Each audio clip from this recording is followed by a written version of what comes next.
matapos ang trahedyang pagkamatay ng mga manlalaro ng Ateneo de Manila Blue Eagles na sina Rene Baterbonia at Divin Adili sa isang insidente ng pagkalunod habang nasa team building activity.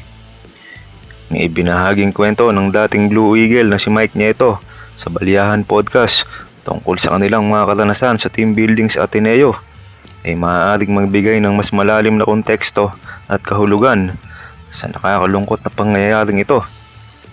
Kasunod ng malungkot na pagpanaw ng dalawang Ateneo Blue Eagles player sa isang drowning incident, muling pinag-uusapan online ang lumang interview ni former Blue Eagle Mike Nieto tungkol sa kanilang team building experience.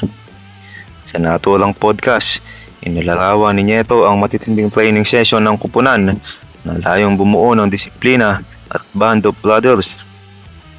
Kabilang ang physical drills at swimming activities bilang bahagi ng kanilang pre-season preparation. Ang kwento ng dating Blue Eagle na si Mike Nieto sa Baliyahan Podcast tungkol sa mga naging experience niya sa training camp ni Coach Tab Baldwin ay nagbukas ng kaalaman bakit nga ba nangyari ang kalunos-lunos pangyayari kila Rene Baterbonia at Divin Adili. Dapat na nga bang itigil ang mga ganitong aktibidad ni Coach Tab sa kanyang mga player sa Ateneo? Maaari nga daw mauwi sa all coaching ban dahil sa pagkasawi ni Rene Baterbonia at Divin Adili. Ito ng mga sambayanan na may managot sa kanilang pagkasawi dahil nga sa balitang pinalong ito na may ankle weights o pampabigat sa tuhod o sa bukong-bukong. Nangyari nga rin daw ito dati sa mga veteranong player kaya ayaw nang maulit ang sambayanan sa iba pang mga player. Gusto nga lang naman daw magbasketball ng mga bata at mangarap. Ito naman ang sinabi ni Boss Al Francis Chua tungkol sa nangyayaring insidente kay Rene Baterbonia at Divin Adili ng Ateneo Manila Blue Eagles at dapat daw may managot ang sangkot sa mga insidenteng ito. At parang may mali nga sa team building na yan kaya dapat una pa lang i-consider na nila ang mga safety ng mga players. Pinalongay sila tapos may mga ibang players na hindi marunong lumangoy.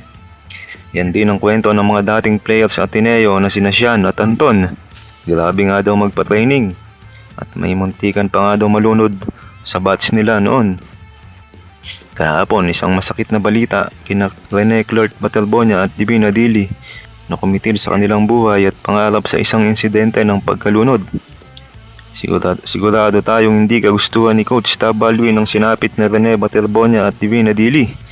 Pero ang tanong ng marami, si Coach Tab nga ba ang sumira sa pangarap ng dalawang batang manlalaro sa naghahangad lang naman na sumikat at maging mahusay sa court? Dapat na nga bang itigil ang kanyang extreme training program? Kamusta mga idol? Sports Zone PH para sa sports news and update.